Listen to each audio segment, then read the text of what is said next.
कैसे हैं आप सब? आई होप के सारे स्टूडेंट बहुत ही अच्छे होंगे। तो आज की क्लास में हम डिस्कशन करेंगे वेरी इंपॉर्टेंट टॉपिक पे। क्लास 9th के हमारे स्टूडेंट आ चुके हैं और वो सब प्रिपरेशन भी अपनी कर रहे हैं। और सबसे इम्पोर्टेंट बात ये है कि आप लोग जितने भी स्टूडेंट अभी 8th का एग्जाम अभी तो आप लोगों का हुआ नहीं है, लेकिन अगर आपके पास टाइम बचता है तो आप 9th की प्रिपरेशन करना शुरू कर दो, क्योंकि 9th 8th के अकॉर्डिंग 9th का थोड़ा सा बर्डन रहता है। और जो 9th में है रिवीजन करना चाहते हैं उनका टॉपिक सिलेबस कंप्लीट हो चुका है। तो मेरे प्यारे स्टूडेंट इस वीडियो को लास्ट तक जरूर देखिएगा, क्योंकि इसमें बहुत ही ज्यादा इंपॉर्टेंट टॉपिक बात करने वाले हैं। यहाँ से आपके क्वेश्चंस भी पूछे जाते हैं, चाहे आप किसी कंपटीशन एग्जाम की बात करो या 10th 12th की बात करो, ठीक है, या 9th की बात करो। तो वो सभी टॉपिक ये ऐसा टॉपिक है जिसमें से आपके क्वेश्चंस कई बार एग्जाम में पूछे जाते हैं। अगर हम बात करते हैं इस टॉपिक पे, तो इस टॉपिक का नाम है न्यूक्लियस केंद्रक। अब देखो ये तो आपको समझ में आ रहा है कि इसे न्यूक्लियस कहते हैं। मैंने आपको फर्स्ट क्लास में पढ़ाया था सेल का एक स्ट्रक्चर, और मैंने आपको बताया था कि जो आपका सेल का स्ट्रक्चर होता है, सेल के सेंटर में एक छोटा सा ऐसा बना होता है डॉट लाइक स्ट्रक्चर, जिसे हम लोग न्यूक्लियस के नाम से जानते हैं। मैंने आपको ये बात बताई थी बिल्कुल, जिसे आप लोग केंद्रक के नाम से भी जानते हो। तो उसी केंद्रक के बारे में हम डिस्कशन करेंगे। फिर हम लोग नेक्स्ट क्लास में सेल वॉल, सेल मेम्ब्रेन के बारे में भी डिस्कशन करेंगे, जो आपके सेल की कवरिंग का काम करता है, ठीक है, उसके बारे में डिस्कशन करेंगे। लेकिन अभी हम लोग प्रेजेंट टाइम जो सबसे पहले बात करने वाले हैं वो है आपका न्यूक्लियस, ठीक है, केंद्रक। अब देखिए, अगर हम बात करें न्यूक्लियस की, तो न्यूक्लियस सेल का सबसे इंपॉर्टेंट पार्ट होता है, ये बोल सकते हैं सबसे महत्वपूर्ण अंग होता है। अगर आपके बॉडी में सेल्स है, अगर आपके बॉडी के ऑर्गन में सेल्स है और अगर उस सेल्स में न्यूक्लियस नहीं है तो आप ब्रेनलेस कहलाओगे, ठीक है। फॉर एग्जाम्पल, जैसे कि अगर हम बात करते हैं, आपने नाम सुना होगा आरबीसी का, बिल्कुल नाम सुना होगा आरबीसी, जिसको हम लोग कहते हैं रेड ब्लड सेल्स। इसका नाम है रेड ब्लड सेल्स। अब ये जो आपका रेड ब्लड सेल्स है, ये एक प्रकार का सेल्स है, सब लोग जानते हो। लेकिन इसमें क्या होता है, न्यूक्लियस अब्सेंट होता है। इसमें न्यूक्लियस क्या होता है भाई, अब्सेंट होता है। तो ये आपका जो सेल है आरबीसी, वो ब्रेनलेस कहलाता है। क्या कहलाता है? ब्रेनलेस कहलाता है। मतलब ऐसा सेल जिसके पास न्यूक्लियस प्रेजेंट ना हो वो ब्रेनलेस कहलाएगा। तो आप यहाँ से अंदाजा लगा सकते हैं कि न्यूक्लियस एक सेल के लिए कितना इंपॉर्टेंट पार्ट है कि ना होने पर हम उसे ब्रेनलेस कहने लगते हैं। बात समझ में आ रही है? अब देखिए, यहाँ भी आपको ये बात समझ में आ गई। देखिए, जो आपका न्यूक्लियस है वो हर सेल में प्रेजेंट होता है। जैसे कि अब मैंने आपको बताया कि देखिए न्यूक्लियस का काम क्या होता है, मेंटेन करने का, मतलब मैनेजर का काम करता है, ये मैनेजर टाइप का काम करता है, ठीक है।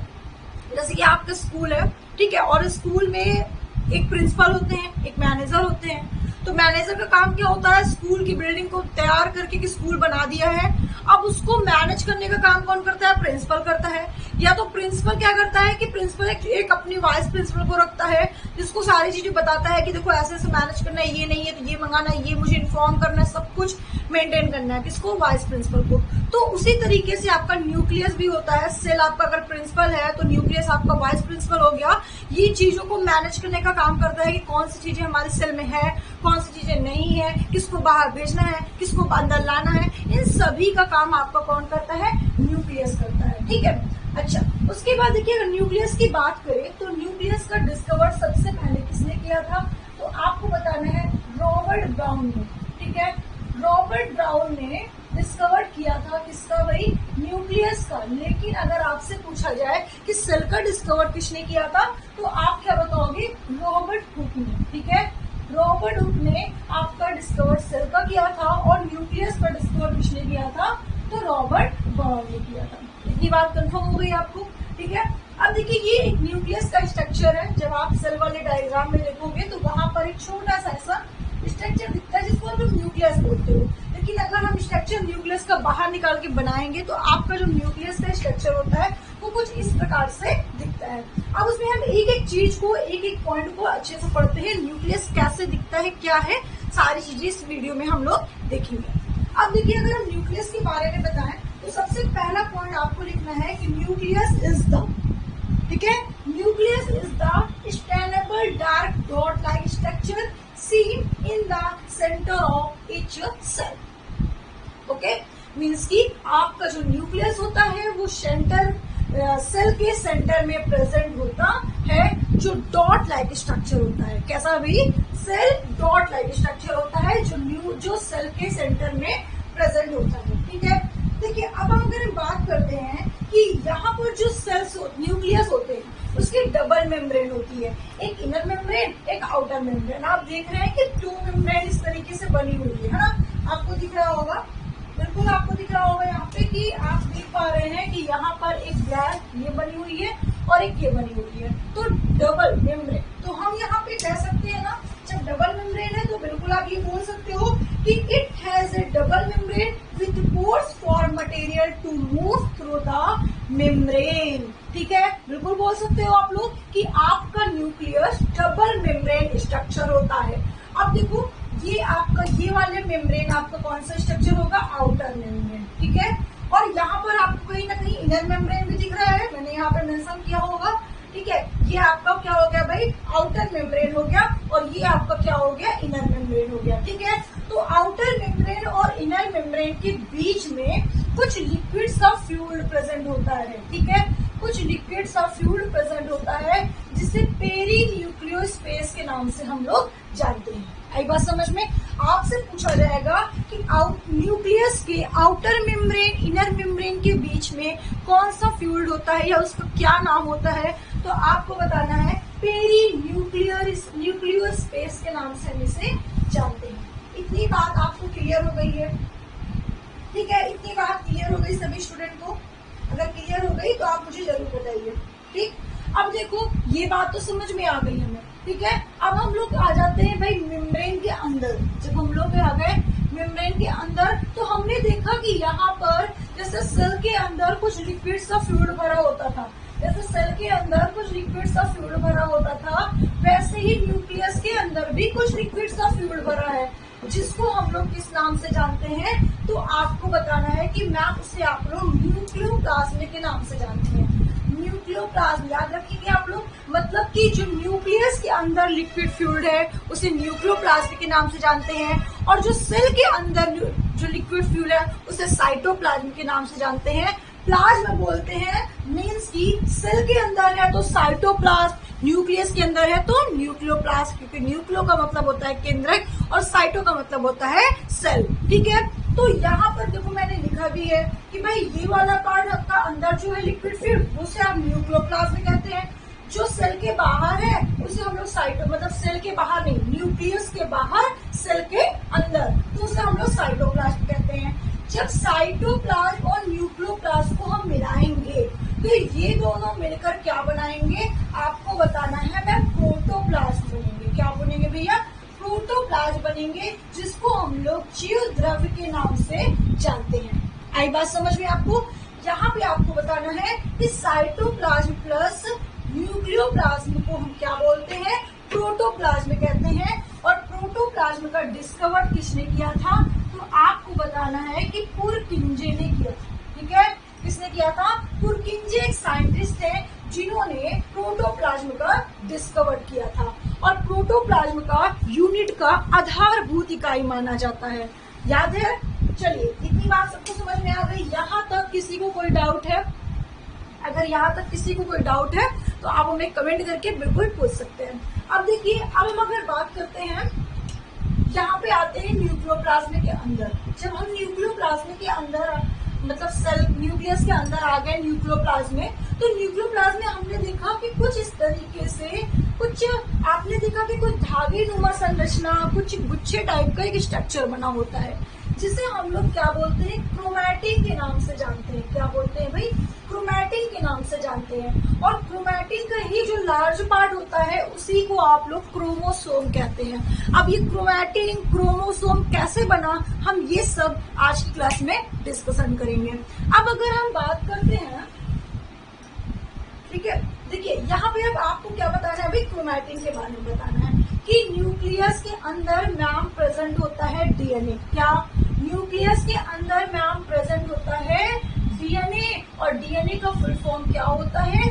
डीऑक्सी राइबो न्यूक्लिक एसिड होता है। तो जब डीएनए प्रेजेंट होता है मैम, तो ये कुछ स्ट्रक्चर इस तरीके से मैंने बाहर आपको दिखा दिया। अब जब डीएनए में आपको बताया जाए कि डीएनए में एक प्रोटीन पाई जाती है ना, डीएनए में एक प्रोटीन प्रेजेंट होती है और जिस प्रोटीन का नाम हमने दे दिया histone protein.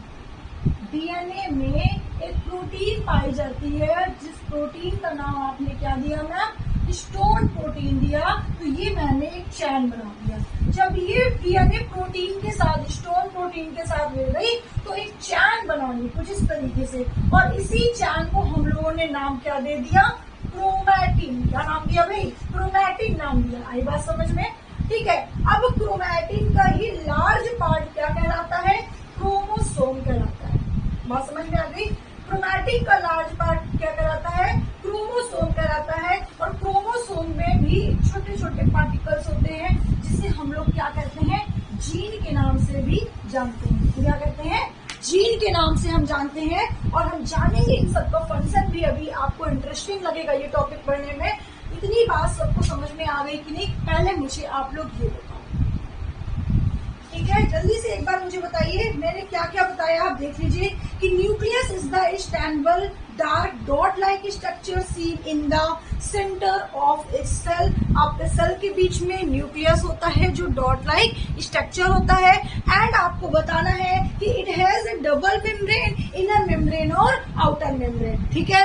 It has a double membrane with pores, with pores, समझ रहे हो भाई, with pores for material to move through the membrane। बात समझ में आ गई भाई कि यहाँ पे आपका जो मेम्ब्रेन होता है उनके बीच में कुछ लिक्विड्स ऑफ फ्लूइड होता है जिसको पेरी न्यूक्लियर स्पेस कहते हैं। और यहाँ पे आपने देखा कि जो मेम्ब्रेन होता है उनके बीच में थोड़ा थोड़ा स्पेस होता है। क्या होता है भाई, स्पेस होता है। ये कुछ देख रहे हैं ना, मैंने यहाँ पे एकदम अटैच नहीं किया, मैंने यहाँ पे थोड़ा सा स्पेस दे दिया।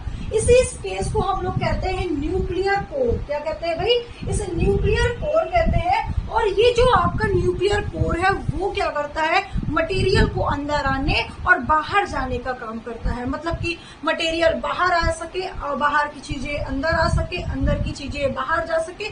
तो ये काम कहाँ से करता है, न्यूक्लियर पोर से करता है। इसीलिए आपके मेम्ब्रेन पूरे जॉइंट्स नहीं होते हैं।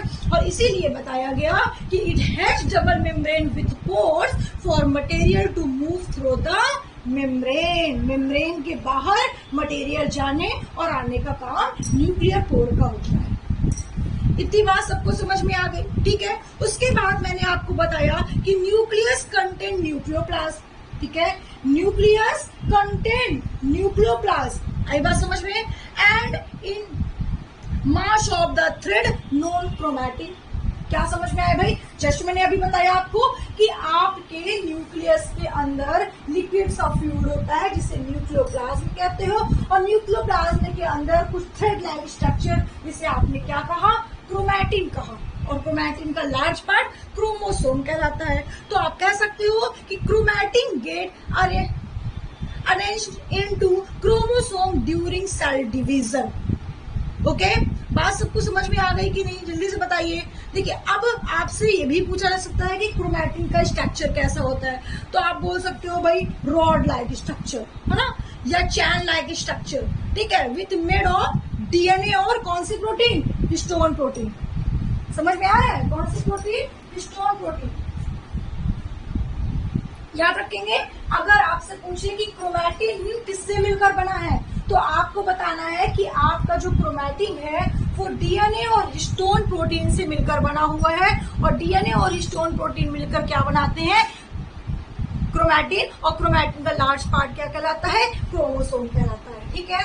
इतनी बात आपको समझ में आ गई, ठीक है। यहाँ तक सभी को समझ में आ गया। मुझे नहीं लग रहा है कि इससे इजी कोई आपको बता पाएगा, ठीक है। अब देखो आपको क्या ध्यान देना है, फंक्शन बताना है। फंक्शन की जब यहाँ पे बात की जाए तो क्रोमोसोम कैरी जेनेटिक इंफॉर्मेशन, ठीक है। जो आपका क्रोमोसोम होता है भाई, जो आपका क्रोमोसोम होता है वो क्या करता है, जेनेटिक इंफॉर्मेशन देने का काम करता है। तो आप लिख सकते हो कि chromosome carry genetic information for, क्या बोलोगे, inheritance from present to the next generation in the form of DNA. अब देखो, अब यहाँ पे थोड़ा सा ध्यान देना पड़ेगा, यहाँ पे थोड़ा सा ध्यान देना पड़ेगा। क्या कि मैम आपने हमें ये तो बता दिया कि क्रोमैटिन का काम होता है, ये एक जेनेटिक मटेरियल है, लेकिन इसका इंफॉर्मेशन देने का काम होता है, लेकिन क्या कैसे? लेकिन मैंने आपको बताया क्रोमोसोम, एक मैंने बताया आपको जीन। क्रोमोसोम को हिंदी में क्या बोलते हैं?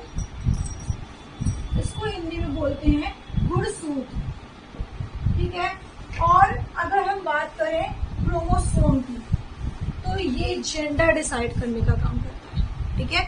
आपके बॉडी में जेंडर डिसाइड करने का काम कौन करता है? आपका क्रोमोसोम करता है। फॉर एग्जाम्पल, जैसे कि आपके पेरेंट्स मतलब कि मदर, ठीक है, प्रेग्नेंट है, तो क्रोमोसोम जो होता है, जैसे डॉक्टर पता लगा लेते हैं ना कि लड़का है कि लड़की है, तो वो किसके थ्रू पता लगाते हैं? क्रोमोसोम में, ठीक है। मीन्स कि आप ये डिसाइड करता है कि हमें लड़का बनाना है या लड़की बनाना है, मेल करना है या फीमेल कैंडिडेट्स करना है। तो क्रोमोसोम डिसाइड करता है जेंडर। जेंडर डिसाइड करने का काम कौन करता है?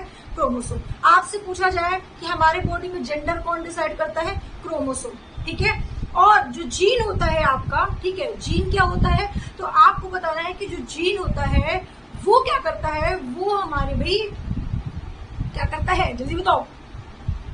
वो क्या करता है? हम लोगों में जैसे कि आपने देखा होगा, ठीक है, कि आपके पेरेंट्स, ठीक है, आपके पेरेंट्स में कोई गुण है, ठीक है, तो वो गुण हमारे अंदर भी आ गया ना। जैसे लोग बोलते हैं ना, पापा को पढ़ा है, मम्मी को पढ़ा है, इसको पढ़ा है, नानी को पढ़ा है, नानी को पढ़ा है। तो जेनेटिक मतलब वो बताने का काम करता है, वो डिसाइड करने का काम करता है कि हमारे अंदर मम्मी का जेनेटिक डालना है या पापा का जेनेटिक डालना है, ठीक है, किसका डालना है अनुवांशिक। ये डिसाइड कौन करता है? जीन करता है। जीन डिसाइड करता है कि इनके अंदर मम्मी का गुण डाल दे, इनके अंदर पापा का गुण डाल दे, है ना। तो मतलब कि हमारे अंदर किसका गुण डालना है, ये जीन डिसाइड करने का काम करता है। अंडरस्टैंड? ठीक है। तो ये हुआ आपका क्रोमोसोम का और जीन का फंक्शन। न्यूक्लियस का फंक्शन क्या होता है ये तो आप समझ चुके होंगे, ठीक है, मैंने आपको बताया क्या होता है न्यूक्लियस का फंक्शन, ठीक है। अब देखिए, न्यूक्लियस को हम लोग कई नाम से जानते हैं। जैसे आपका पहला क्या हो गया? Master of cell, sorry, manager of cell.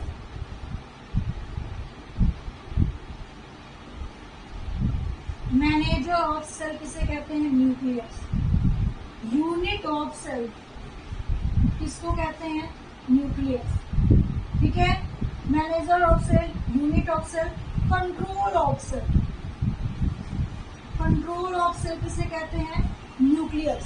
तो न्यूक्लियस को हम लोग इतने नामों से जानते हैं, ठीक है। Manager of cell, unit of cell, control of cell, सब कुछ न्यूक्लियस को कहते हैं। समझ में आ गया सारे स्टूडेंट को? अब देखिए, आपसे एक सवाल यहाँ पे है कि आपसे पूछा जाए कि डीएनए से क्या बनता है। आपने नाम सुना होगा जेनेटिक मटेरियल में डीएनए और आरएनए। डीएनए के बारे में तो बता दिया, डीऑक्सीराइबोन्यूक्लिक एसिड। आरएनए के बारे में जब बात की जाए तो राइबोन्यूक्लिक एसिड। अब ये राइबोन्यूक्लिक एसिड कहाँ से बनता है? तो आपको बताना है कि डीएनए से बनता है। कहाँ से? डीएनए से। कौन बनाता है? डीएनए। आरएनए को कौन बनाता है? डीएनए। डीएनए से क्या बनता है? आरएनए। कैसे, कब? कैसे, कब भाई? तो आपको बताना है कि जब आरएनए की फोल्डिंग होती है, ठीक है, आपको बताना है कि जब आरएनए की फोल्डिंग होती है, वो ध्यान समझिएगा, बहुत इंपॉर्टेंट पार्ट है। जब आरएनए की फोल्डिंग होती है तो बाहर से प्रोटीन आता है, ठीक है। जब आपका डीएनए से आरएनए बना और आरएनए की जब फोल्डिंग हुई तो बाहर से कोई प्रोटीन टपक पड़ा। देखिए, बाहर से क्या हुआ भैया? कोई प्रोटीन ऐसे दौड़ते दौड़ते आया, ठीक है। और आरएनए के पास क्या हो गया? आरएनए और प्रोटीन। डीएनए से आरएनए बना, आरएनए की जब फोल्डिंग होती है तो बाहर से क्या आया? प्रोटीन। ध्यान समझिएगा, मैं एक चीज नया चीज बताऊंगी यहाँ पे आपको। तो प्रोटीन और आरएनए मिलकर क्या बना दिए? राइबोसोम। क्या बनाएंगे? राइबोसोम। प्रोटीन आरएनए मिलकर क्या बनाएंगे? राइबोसोम। राइबोसोम क्या होता है? राइबोसोम एक प्रकार का ऑर्गेनल्स होता है जो आपके सेल के अंदर प्रेजेंट होता है। सेल के अंदर साइटोप्लाज्म में प्रेजेंट होता है और एक ऐसा ऑर्गेनल्स होता है जिसमें कोई मेम्ब्रेन नहीं होती है, ये बिना मेम्ब्रेन के होते हैं। और ये राइबोसोम, आपसे पूछा जाए कि राइबोसोम कैसे बनते हैं, तो आरएनए और प्रोटीन से मिलकर बनते हैं। कौन बनाता है? आरएनए प्लस प्रोटीन क्या बनाता है? राइबोसोम। आरएनए कैसे बना? डीएनए से। आरएनए को प्रोटीन कैसे मिला? जब आरएनए की फोल्डिंग हुई तो बाहर से कोई प्रोटीन आया। इतनी बात समझ में आ गई? यदि अब देखो यहाँ पे जो आरएनए होता है वो कई टाइप का होता है, टीआरएनए, आरआरएनए, ठीक है। लेकिन अगर आरआरएनए आया, जब आरआरएनए आया, जब आरआरएनए बनता है तब राइबोसोम बनता है, ठीक है, तब राइबोसोम बनता है। लेकिन अगर और कोई आरएनए आएगा तब राइबोसोम नहीं बनेगा। इसलिए आपको ध्यान देना है कि जब आरआरएनए आएगा, ठीक है, तभी आपका क्या बनेगा? राइबोसोम बनेगा। और जहां आरआरएनए बनेगा, आरएनए सिंथेसिस होगा, उसी प्लेस को हम लोग क्या कहेंगे भाई? उसी प्लेस को हम लोग केंद्रिका के नाम से जानेंगे, न्यूक्लियोलस के नाम से जानेंगे, अब मुझे बताओ, क्या मैंने आपको बताया नहीं था कि न्यूक्लियस के अंदर भी एक पार्ट होता है जिसको न्यूक्लियोलस कहते हैं? और न्यूक्लियोलस कैसे बना, बड़ा ध्यान से समझिएगा, मैं फिर से बता रही हूँ। मैंने बताया कि न्यूक्लियस के अंदर न्यूक्लियोप्लाज्म होता है जी, न्यूक्लियस के अंदर न्यूक्लियोप्लाज्म होता है। न्यूक्लियोप्लाज्म में क्या क्या प्रेजेंट होता है? आप बताओगे मैम, डीएनए प्रेजेंट होता है। तो डीएनए में एक प्रोटीन पाई जाती है, कौन सी प्रोटीन? हिस्टोन प्रोटीन पाई जाती है। हिस्टोन प्रोटीन और डीएनए मिलकर क्या बनाती है? क्रोमैटिन बनाती है। क्रोमैटिन का लार्ज पार्ट क्या कहलाता है? क्रोमोसोम कहलाता है। क्रोमोसोम में कुछ छोटे छोटे मटेरियल लगे होते हैं जिसको हम क्या बोलते हैं? जीन कहते हैं। इतनी बात समझ में आ गई? इतनी बात सबको समझ में आ गई कि नहीं? ठीक है, चलो अब देखो, जो आपका डीएनए है, ठीक है, जो आपका डीएनए है वो क्या बनाता है? आरएनए को। आरएनए जब फोल्डिंग करती है तो बाहर से उसके पास क्या आ गया? एक प्रोटीन आ गया। तो आरएनए और प्रोटीन दोनों मिल गई। अगर आरएनए आरआरएनए बनता है तो आपका क्या बन गया? राइबोसोम। क्या बन गया? राइबोसोम बन गया। और जब राइबोसोम बन ही गया है तो आरआरएनए जहां सिंथेसिस करेगी न्यूक्लियस के अंदर, उसी प्लेस को हम लोग क्या कहेंगे? न्यूक्लियोलस कहेंगे, केंद्रिका कहेंगे, जिसका डिस्कवर फोंटानक एक साइंटिस्ट थे, उन्होंने किया था। क्या आपको ये बात समझ में आ गई? मुझे नहीं लगता कि इसमें कुछ भी और बताने की मुझे नीड है। मैंने सारे स्टूडेंट को एक पार्ट बता दिया है, ठीक है, एक पार्ट बता दिया है। तो आप बोल सकते हो भैया, मैं अगर जेनेटिक्स वाला पूरा एक बार रिवीजन करूं आपका, कि क्रोमोसोम कैरी जेनेटिक इंफॉर्मेशन, ये मैंने आपको बताया। अगर इसका फंक्शन की बात की जाए तो भी मैंने आपको बताया। सबसे मेन पॉइंट आपको बता दे रही हूँ, जो अभी जस्ट बताया कि the nucleus plays of major role in the formation of क्या? राइबोसोम, ठीक है। अब देखो, मुझे नहीं लगता कि कुछ बताने की जरूरत है किसी भी स्टूडेंट को, सारी चीजें सब कुछ बता दिया गया है, ठीक है। अब अगर आपसे पूछे कि क्रोमैटिन का डिस्कवर किसने किया था, अगर क्रोमैटिन के डिस्कवर की हम बात करें तो आपको बता देना है, ठीक है। अगर क्रोमैटिन की डिस्कवर की बात करें तो आपको बता देना है फ्लेमिंग, ठीक है। क्रोमैटिन का डिस्कवर किसने किया था? फ्लेमिंग ने किया था, ठीक है। और अगर आपसे पूछे केंद्रिका मतलब न्यूक्लियोलस का, फोंटानक ने किया था, ठीक है। और रॉबर्ट ब्राउन ने जो न्यूक्लियस का किया था, कब किया था? तो 1831 में, ठीक है, 1831 में इन्होंने डिस्कवर किया था। क्या ये स्ट्रक्चर में आपको कोई ऐसा पार्ट बचा है जो मैंने आपको ना बताया हो और जो आपको समझ में ना आया हो? ठीक है, ये क्लास 9th वाले स्टूडेंट मैंने आपको बहुत ही डीप में पढ़ाया है। अगर आपने इतना पूरा अच्छे से क्लास ले लिया है तो आई होप कि आपका मतलब आप कहीं से भी सर से क्वेश्चन आपसे पूछा जाए आप बेफिक्र होकर पढ़ा सकते हो। और अगर ये 9th के स्टूडेंट स्पेशलिस्ट हमारे ये देख रहे हैं तो बहुत ही अच्छा है उनके लिए। और अगर 11th के स्टूडेंट भी हमारे देख रहे हैं तो उनके लिए तो ये पूरा उनका सिलेबस ही है, क्योंकि उतना डीप उनको पढ़ने की नीड है। लेकिन मैं 9th के बेसिस से पढ़ा रही हूँ, लेकिन बहुत ही अच्छा आपको दिया गया इन्फॉर्मेशन, क्योंकि ये आपके लिए काफी इम्पोर्टेंट है। यहाँ से कई सारे क्वेश्चंस बन सकते हैं और अगर कोई कंपटीशन का बच्चा है उसके लिए मोस्ट इम्पोर्टेंट वीडियो है, क्योंकि यहाँ से जितने क्वेश्चन पूछे जाते हैं मैं आपको एक बार बता रही हूँ किस टाइप के आपके क्वेश्चन यहाँ से पूछे जाते हैं। पहला क्वेश्चन आपसे पूछा जाएगा कि वे अगर किसी कोशिका में, अगर किसी सेल में न्यूक्लियस ना हो तो वो क्या कहलाता है।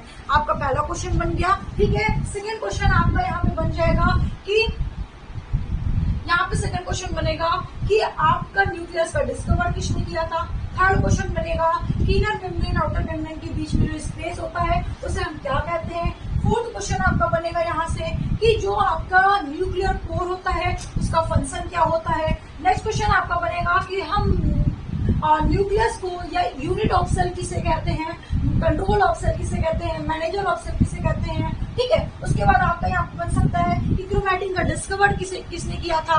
ठीक है, फिर बन सकता है कि क्रोमैटिन बना किससे है, तो आपको बताना है। राइबोसोम किससे बनते हैं। ठीक है, और डीएनए में कौन सी प्रोटीन पाई जाती है। इस टाइप के क्वेश्चंस आपके एग्जाम में काफी बार पूछे जा चुके हैं और आपका ऐसे ही क्वेश्चन आपके एग्जाम में आता है। तो अगर आपको वीडियो अच्छी लगी तो वीडियो को लाइक करिए, चैनल को सब्सक्राइब करिए और शेयर करना बिल्कुल भी मत भूलिएगा। तो हम नेक्स्ट क्लास में जो डिस्कशन करेंगे वो बात करेंगे प्रोटोप्लाज्म के बारे में। ठीक है, फिर इसके आपका क्या क्या, मैं कल का टॉपिक बता रही हूँ कि कल का क्या क्या टॉपिक होगा।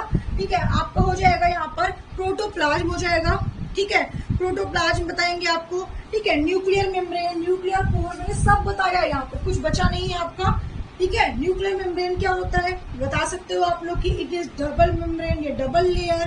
ठीक है, उसके बाद न्यूक्लियर कोर भी मैंने आपको बता दिया, न्यूक्लियोप्लाज्म भी बता दिया, आपका क्या क्या बचा है सब बता दिया। ठीक है, अब मैं जो बात करूंगी कल की क्लास में वो बात करूंगी आपका प्रोटोप्लाज्म के बारे में। ये जो मैंने आपको बताया ना कि आपका साइटोप्लाज्म और न्यूक्लियोप्लाज्म से मिलकर बना है प्रोटोप्लाज्म, तो कल की क्लास में प्रोटोप्लाज्म के बारे में हम डिस्कशन करेंगे। उसके अलावा कल का टॉपिक मैं नोट कर दे रही हूँ क्या क्या मैं पढ़ाऊंगी कल। ठीक है, पहला आपका हो गया प्रोटोप्लाज्म, फिर थोड़ा सा हम डिस्कशन करेंगे साइटोप्लाज्म, ये सब बेसिक नॉलेज है। ठीक है, इसके बारे में आपको जानना चाहिए। प्रोटोप्लाज्म हो गया, साइटोप्लाज्म हो गया। ठीक है, उसके बाद हम बात करेंगे कल की क्लास में आपसे कुछ सेल ऑर्गेनेल्स। ठीक है, सेल ऑर्गेनेल्स कौन कौन से होते हैं और आपको क्या क्या पढ़ना है। तो जितने भी सेल ऑर्गेनेल्स होंगे उनके बारे में भी हम डिस्कशन करेंगे कल की क्लास में। जबकि मैंने माइटोकॉन्ड्रिया आपको ऑर्गेनेल्स में ऑलरेडी पढ़ा दिया, मैंने पहले ही पढ़ा दिया था, ये टॉपिक नहीं पढ़ाया था।